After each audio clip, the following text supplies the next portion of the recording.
Hi boys and girls, it is Miss Chenault. I'm not sure if you can see me, but I hope you all had a wonderful Easter. And today I'm gonna make a shadow parade and show you how to do it. So you can use one piece of paper, but I'm gonna use two. I may not be able to trace all my shadows, but I'm just gonna put a piece of tape right there in the middle, flip it over, and then I have a long piece of paper. You can use 3, 4 pieces of paper and make your shadow parade longer if you want. But for the sake of time, I am just gonna use two. So what I'm gonna do here is I went around the house and found some things. I found some dinosaurs and some little plastic trees. I found one of my boys' old superheroes. So I'm gonna set them right on the edge of the paper so it makes a shadow. Now, some toys you might need a little help. So like right here, I'm gonna put a little piece of tape down to help Spider-Man stay upright. And then at the end, I can move my paper so it makes a shadow. All right, so first I'm gonna place, a few things on here. I have a tree. Look how cool this shadow is. All right, and once again, I'm gonna move the paper and use a piece of tape to hold it down.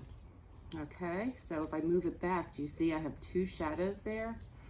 All right, let me see. Here is a dinosaur. This is gonna make a big shadow.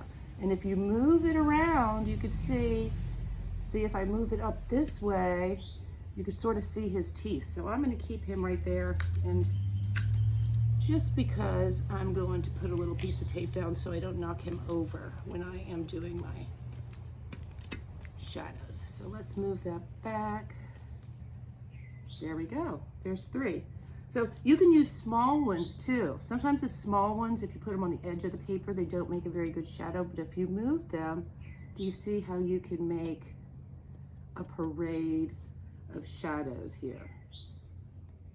And the bigger the toy, the bigger it is. I'm running out, there's a pole right here, so you can't really see that one. So there is my parade of shadows.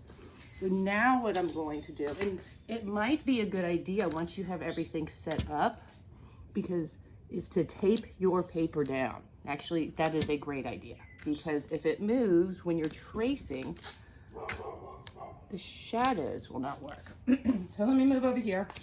So what I'm gonna do is you see the shadow here, and now that my paper is taped down, it's not gonna move.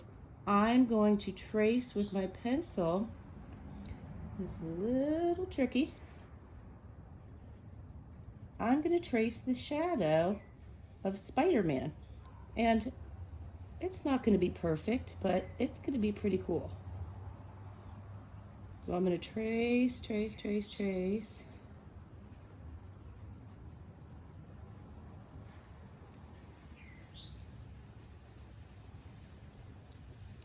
And I'm gonna trace Spider-Man.